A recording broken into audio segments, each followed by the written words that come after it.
Bonjour à tous, on se retrouve pour un nouveau Texama Show comme d'habitude pour l'actualité informatique et technologique de la semaine. Pas mal de news cette semaine-ci, notamment au niveau du fait que Nintendo vient d'annoncer la Switch OLED et non pas la Switch Pro, on va en parler un petit peu plus. Nous avons des nouveautés au niveau de SpaceX qui sont plutôt intéressantes. Le prix des cartes graphiques continue de chuter en Europe, il est toujours très haut mais il continue de chuter et les stocks restent, ça c'est plutôt une très bonne nouvelle. Et encore pas mal d'actualités, vous avez une table de matière dans la description ainsi que sur la barre de lecture. Commençons tout de suite. Donc la première news de la semaine qui vient juste d'être annoncée en réalité, c'est le fait que Nintendo a annoncé sa Nintendo Switch OLED. Ce n'est pas une Switch Pro comme beaucoup de gens attendaient au final, parce que ça reste basiquement la même Switch que vous connaissez. C'est juste que l'écran a été changé vers un écran 7 pouces ici, donc il est un petit peu plus grand. Avant c'était aux environs de 6 pouces, si je me souviens bien. Et aussi maintenant c'est un écran OLED comparé à un écran LCD auparavant. Donc ça, c'est plutôt intéressant. C'est-à-dire que normalement, la console devrait être un peu plus efficace au niveau énergétique parce que quand vous avez des pixels éteints, ils seront vraiment éteints en réalité. Et du coup, ça économisera un petit peu d'énergie. Et aussi, ça devrait donner une bien meilleure qualité d'image. Donc c'est plutôt, au final, une Switch qui va viser les gens qui aiment bien jouer en mode portable. Parce que ceux qui la laissent dans le dock en dessous de leur TV, il n'y a littéralement aucun changement, en tout cas, qu'a annoncé Nintendo, notable pour vous. Peut-être qu'il y a une puce différente à l'intérieur, un peu plus efficace au niveau énergétique, mais ils ne l'ont pas dit, ils l'auraient certainement dit. Un autre changement notable, c'est le pied à l'arrière qui ressemble maintenant plus à ce qu'on fait sur la plupart des autres appareils similaires. Donc notamment la Surface de Microsoft utilise un pied qui fait toute la largeur de justement la Surface et qui est beaucoup plus résistant et qui tient beaucoup mieux. Et bien la Switch a le même principe ici, comme vous pouvez voir, avec un pied qui fait toute la largeur. Donc ça devrait aider largement pour ceux qui aiment bien jouer justement en mode portable, mais genre en laissant la Switch devant eux, peut-être à plusieurs personnes. C'est clairement pas, à mon avis, le mode de jeu le plus utilisé avec la Switch, hein, comparé au mode dock et au mode portable pur. Mais bon, c'est quand même cool. Peut-être que ça va justifier de plus l'utiliser, parce que honnêtement, le pied normal de la Switch, le petit truc en plastique qui ne tient pas, yep, ça ne donne pas envie de l'utiliser. Et du coup, c'est à peu près tout. Il y a 2 minutes de vidéo d'ailleurs où il montre que au final que vous pouvez jouer à des jeux Switch sur cette nouvelle Switch, ce qui est plutôt une bonne nouvelle, je suppose. Il y a même des gens qui ont blagué là-dessus dans les commentaires.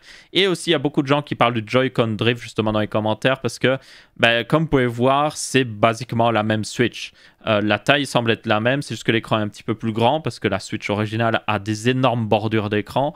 Donc, ça utilise exactement les mêmes Joy-Con que sur la Switch originale.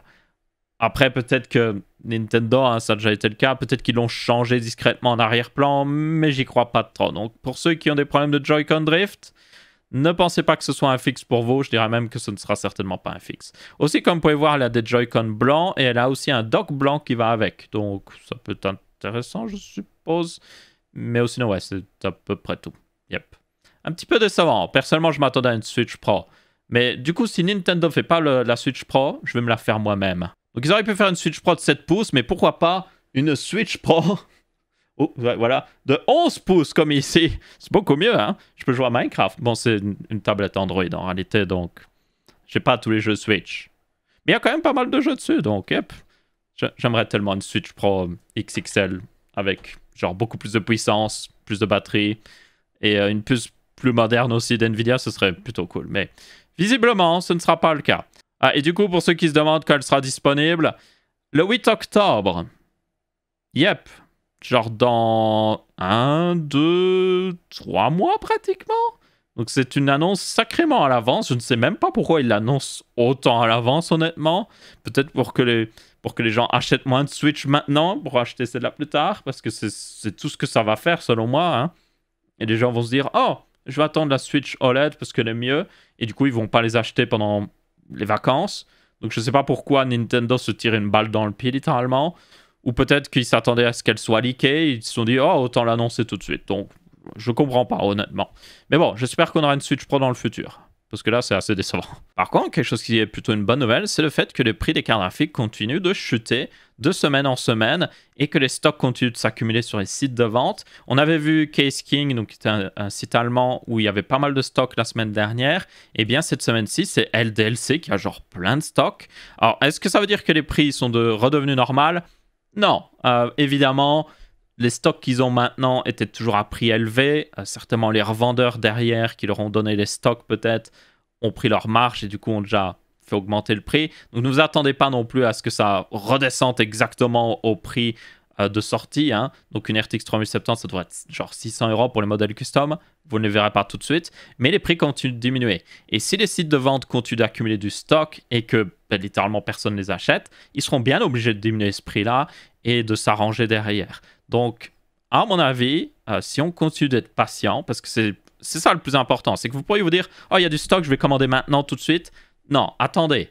Là, on a eu la vague, on peut le dire, des gens qui étaient vraiment impatients, qui étaient prêts à payer beaucoup plus cher pour les cartes graphiques, qui ont à peu près tous acheté leur carte graphique qu'ils voulaient. Maintenant, on arrive dans le jeu de patience. Ça veut dire les gens qui veulent l'acheter à un prix raisonnable. Peut-être pas au vrai prix où ça doit être, mais juste un petit peu plus haut, quoi. Donc, si vous êtes dans ce camp-là, prenez votre mal en patience. Ça va certainement continuer de diminuer. Et vu le stock qu'il y a disponible de toute manière, c'est pas comme s'il allait disparaître d'un coup parce que littéralement, on le voit. La demande ne suit plus l'offre. Il y a beaucoup moins de demandes que d'offres maintenant, surtout à ce prix-là. Et du coup, ça va continuer de chuter. Donc, prenez votre mal en patience et peut-être que d'ici quelques semaines, vous aurez déjà des prix beaucoup plus raisonnables. Après maintenant, combien de temps il va falloir pour que les prix reviennent vraiment à la normale? On ne sait pas trop encore. Hein. Je tiens à le préciser que le fait que les stocks s'accumulent, c'est dû aussi au fait que les prix soient très élevés. Si les prix continuent de chuter, les gens vont commencer à racheter des cartes graphiques et on va retourner dans le même truc. Mais on devra avoir un équilibre au bout d'un moment où les prix vont pas continuer de chuter et les stocks vont rester stables. Donc on verra bien ce que ce sera cet équilibre. Mais moi je suis plutôt content de voir ça.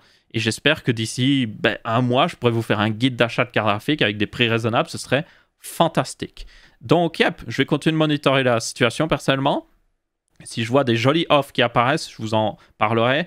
Mais en attendant, ça reste encore un petit peu trop cher, donc patience. Vraiment patience. Ensuite, on a une autre news au niveau carte graphique qui ici concerne les RTX 3000 sur ordinateur portable. J'ai fait une vidéo voilà quelques temps, vous avez dû le voir voilà quelques jours plutôt, où je vous ai parlé d'un problème avec les RTX mobile. C'est le fait que les RTX 3000 mobile en tout cas, c'est le fait que les constructeurs peuvent configurer la carte comme ils veulent et du coup on a des énormes différences de puissance et même des situations étranges où une 3060 peut dépasser une 3070 en termes de puissance, ce qui est un petit peu étrange.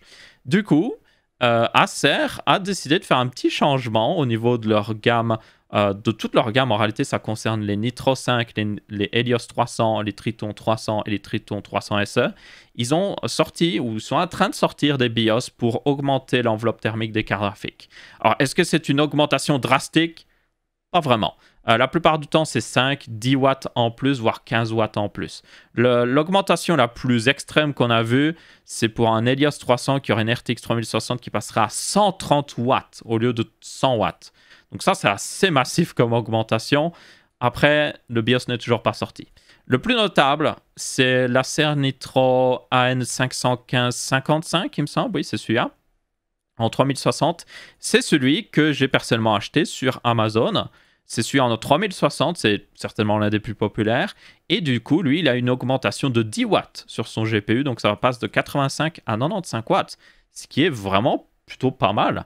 Alors évidemment, certains vont dire, est-ce que Acer n'aurait pas pu faire ça depuis le début? Genre donner une carte graphique avec une plus haute enveloppe thermique? Ils auraient pu le faire. Est-ce qu'ils l'ont fait parce que peut-être la concurrence sort des ordinateurs portables avec une carte graphique avec une plus haute enveloppe thermique? Certainement. Maintenant, moi, je ne suis pas mécontent qu'ils le fassent parce que genre c'est une upgrade gratuite qui augmente les performances de votre ordinateur portable. Donc, pourquoi se plaindre? Donc, j'ai du coup, comme j'ai dit, cet Acer Nitro 5. Je l'ai dans l'ancienne version de BIOS, donc je vais le tester. Et puis, je vais le retester avec le nouveau BIOS pour vous montrer la différence. Ça devrait être plutôt intéressant. Et ça vous permettra aussi de vous rendre compte à quel point, des fois, même 10 watts de consommation, ça peut changer totalement les performances pour une carte graphique. Surtout dans un ordinateur portable. Donc, ouais. On verra aussi si ça n'augmente pas trop la chaleur de l'ordi, genre si la carte graphique chauffe pas trop. Ça pourrait être aussi très intéressant. Parce que si la carte graphique chauffe trop, cette augmentation ne veut pas forcément dire plus de performance parce que peut-être qu'elle va se limiter en termes de fréquence parce qu'elle chauffe trop. Donc il faudra voir aussi ça si Acer a bien géré. Mais en attendant, c'est plutôt cool. Ensuite, on a toujours une news au niveau carte graphique. Et ici, avec une plutôt bonne nouvelle parce que nous avons les RX 6600 et 6600 XT qui arrivent bientôt. Donc, elles ont été listées sur le site de Power Color. Donc, elles devraient arriver dans les semaines à venir, certainement. Du coup, c'est deux cartes graphiques milieu de gamme qui se placent juste en dessous de la 6700 XT. Je vous rappelle que la 6700 XT était juste en dessous d'une RTX 3070. Donc, il y a de fortes chances que cette RX 6600 XT soit À mon avis, vu le positionnement étrange que prend AMD ces derniers temps, je pense qu'elle va être en dessous d'une 3060 Ti. Juste en dessous, ou peut-être juste au-dessus. Des fois, c'est un peu particulier. Et du coup, elle devrait coûter vers 400 € certainement, s'il y a du stock. Hein, s'il y a du stock, on verra bien. Et la RX 6600, elle, a un peu moins de stream processor avec 1792. Et aussi, elles ont beaucoup moins d'ailleurs d'Infinity Cache. Et elles ont évidemment moins de RAM, mais ça, c'est moins problématique. Le bus de mémoire aussi est beaucoup plus petit. Donc, ça va peut-être limiter les performances. Il faut voir la fréquence de ces deux cartes. Ce sera ce qui influencera le plus, franchement, les performances, à mon avis. Mais à mon avis, la 6600 serait plus au niveau d'une 3060. Donc, ce serait peut-être une jolie remplaçante à la RX 5700, peut-être. Un truc dans le genre. Donc, yep, on verra bien ce que ça donnera. C'est deux très petites cartes, comme vous pouvez voir, selon le modèle de référence, avec un seul ventilateur. Après, il faut voir, hein, c'est juste le modèle qu'on a vu via des leaks. Peut-être que certainement les modèles custom auront deux ventilateurs et seront mieux refroidis. On ne sait pas encore trop aussi ce que ça va donner niveau consommation et tout ça, donc il faudra voir. Certainement, vu que la 6700 XT consomme 230 watts, on devrait voir ces deux cartes en dessous des 200 watts, donc elles devraient être aussi pas mal efficaces et certainement des bonnes petites cartes graphiques pour les configs mini TX. Donc ça devrait être plutôt intéressant pour ceux qui en ont besoin. Maintenant, le plus intéressant évidemment, ce sera de voir si elles sont suffisamment performantes au prix où elles sont annoncées et surtout s'il y a du stock. Ça, je me demande vraiment. D'ailleurs, le GPU utilisé dans ces deux cartes semble être, encore une fois, c'est Navi 23 pour information, comparé à la 6700 qui était Navi 22 et les 6800 c'était Navi 21. Donc c'est un nouveau GPU. Ce qui est une bonne nouvelle parce que comme c'est un nouveau GPU, ça veut dire qu'il est certainement plus petit. Ils peuvent en fabriquer plus sur un seul wafer de silicium. Et donc, normalement, il devrait avoir plus de stock. Normalement, on croise les doigts. On verra bien. Ensuite, une autre petite news d'update rapide par rapport à Windows 11. Je vous rappelle que Windows 11 requiert plusieurs fonctionnalités pour être installées, notamment une carte graphique en DirectX 12, mais aussi une certaine puce qui n'a jamais trop été requérie jusqu'à maintenant, et c'est la puce TPM. Et du coup, vous avez plein de constructeurs de cartes mères qui ont commencé à dire « Hey, nos cartes mères sont update, vous pouvez les utiliser avec Windows 11. » Donc, basiquement, vous avez Gigabyte, MSI, Asus, ils ont tous commencé à annoncer toutes les cartes mères qui sont compatibles.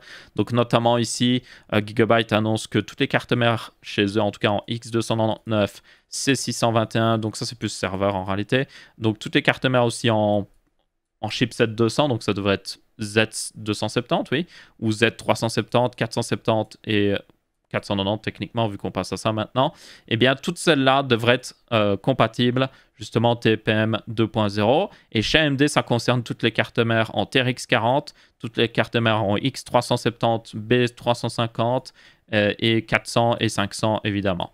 Donc, ça veut dire toutes les cartes mères AMD depuis la sortie de Ryzen, basiquement, et toutes les cartes mères Intel depuis la sortie de Ryzen, basiquement. Donc, à peu près 2016.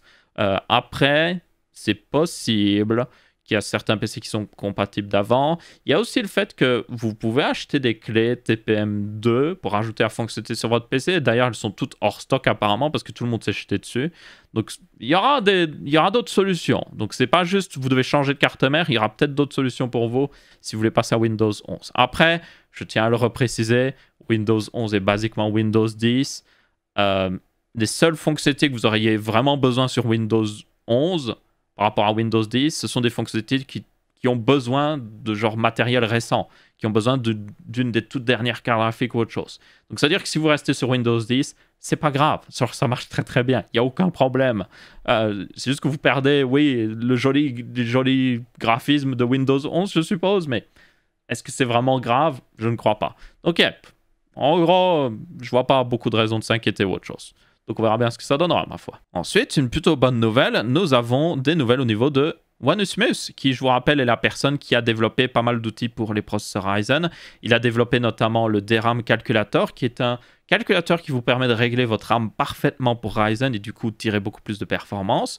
Très bon outil, j'en avais fait une vidéo dessus.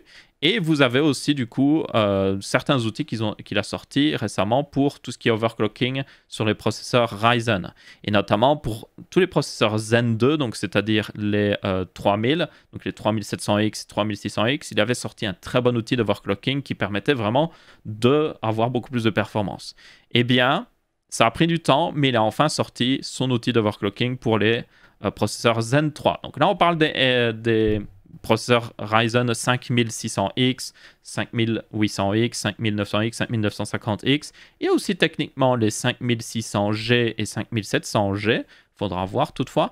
Et du coup, c'est un outil d'overclocking comme il avait fait par le passé, mais qui supporte ces processeurs-là en particulier.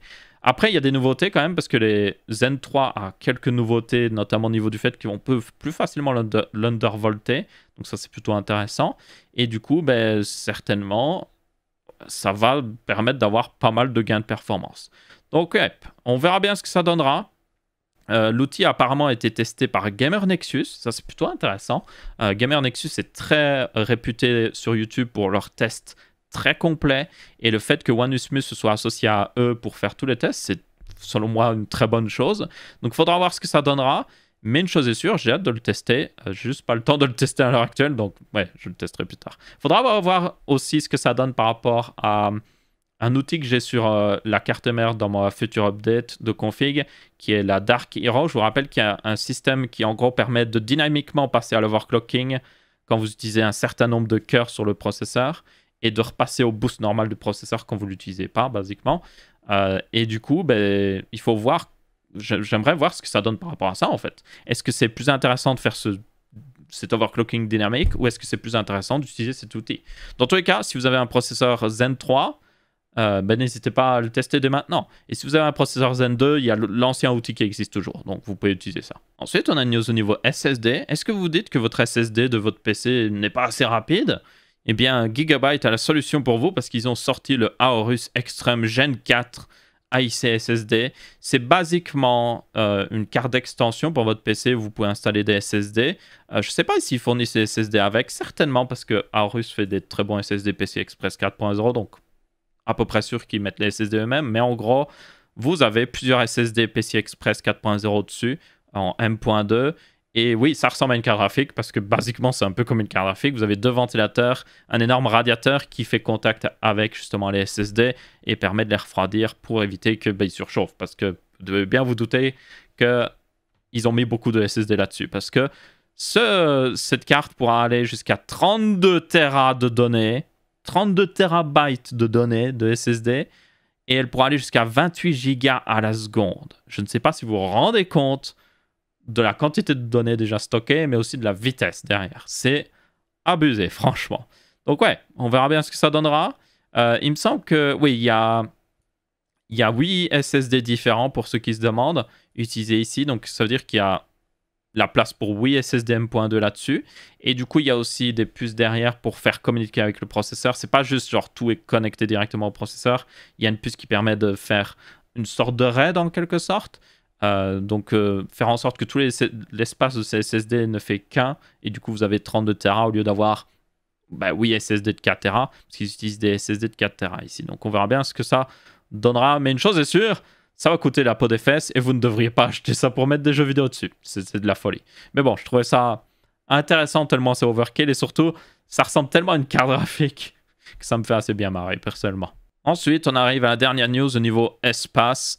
Ça, c'est très intéressant pour ceux qui aiment bien. Alors, vous avez la minute spatiale qui existe au niveau FR, au niveau news, genre fusée et tout ça. Mais aussi sur Ars Technica, chaque semaine, ils ont une petite news. Et d'ailleurs, je n'étais pas zoomé à fond. Ils ont une petite news où ils parlent fusée. Donc, notamment, ils parlent des petites fusées.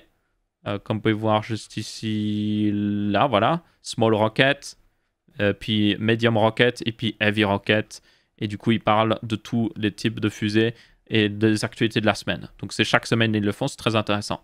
Et du coup, j'utilise cette news tout simplement pour vous montrer le premier Super Heavy Booster de chez SpaceX. Donc, SpaceX est en train de développer une nouvelle fusée, si vous ne savez pas.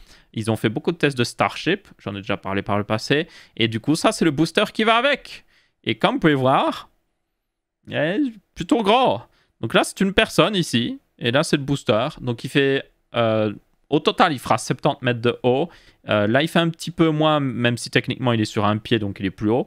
Mais c'est surtout que les moteurs dépassent en dessous, ce qui fera les vrais 70 mètres de haut. C'est exactement la hauteur, d'ailleurs, d'une Falcon 9 en entier. Toute la Falcon 9, donc l'étage supérieur, ainsi que le fairing avec le satellite. Donc, si vous mettiez une Falcon 9 à côté, elle arriverait juste un petit peu en dessous. s'il était posé au sol en tout cas. Et donc, yep, c'est énorme en termes de taille. Évidemment, elle est beaucoup plus large qu'une Falcon 9, parce que ça, c'est 9 mètres de diamètre comparé à 3,7 mètres pour la Falcon 9. Et du coup, bah, ils sont en train de tester ça. C'est pas celui qui va voler d'ailleurs. Ils ont un vol orbital pour bientôt. Ils espèrent le faire en juillet.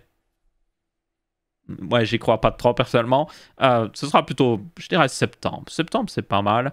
Et du coup, ils vont faire voler un booster ainsi qu'un Starship qui seront ensemble, du coup, hein, l'un sur l'autre. Donc, la full nouvelle fusée de SpaceX, et ça va être complètement épique. Donc, j'ai hâte de voir ça, personnellement. C'est quelque chose que je suis énormément, franchement. Je suis toutes les vidéos de NASA Spaceflight. Je ne peux pas m'empêcher de regarder ce qui se passe là-bas. Et d'ailleurs, on a une autre petite news notable en plus. Hein. On a la bataille des milliardaires qui veulent aller dans l'espace. Parce que je vous rappelle que Jeff Bezos a annoncé qu'il allait aller dans l'espace. Il avait même vendu un second siège pour 28 millions de dollars. D'ailleurs, j'avais dit que c'était pour une association. C'est pour une association, mais en fait, c'est pour une association qu'il a créée lui-même. Donc, yep, à prendre avec un grain de sel, du coup. Avec des pincettes, plutôt. Et du coup, ben, vous avez Richard Branson, qui est évidemment un autre milliardaire. Il est connu parce qu'il fait tout ce qui est Virgin. Oui, ça s'appelle comme ça. Donc Virgin Airlines, Virgin... Est-ce qu'il y en a d'autres? Je ne sais même plus. Dans tous les cas, tout ce qui est société Virgin, c'est Richard Branson qui fait. C'est un autre milliardaire, évidemment. Et du coup, il a annoncé qu'il volerait à la bordure de l'espace 8 jours, il me semble, avant Jeff Bezos. Donc il était en mode « Fuck you, Jeff Bezos ». Donc, yep. J'adore regarder des milliardaires se battre à coups d'argent pour voir qui sera le premier à aller dans l'espace pour compenser je sais pas quoi, et pendant que moi je suis coincé sur Terre avec les conséquences de leurs actes. C'est génial, j'adore faire ça. C'est très cool à regarder comme petite bataille. Et du coup, c'est à peu près tout pour ce Tech Ça Marche aussi. J'espère que vous avez bien apprécié. Si c'est le cas, vous pouvez laisser votre avis, que ce soit en pouce bleu, pouce rouge, en commentaire. On se retrouvera pour un prochain. Je vous dis ciao ciao.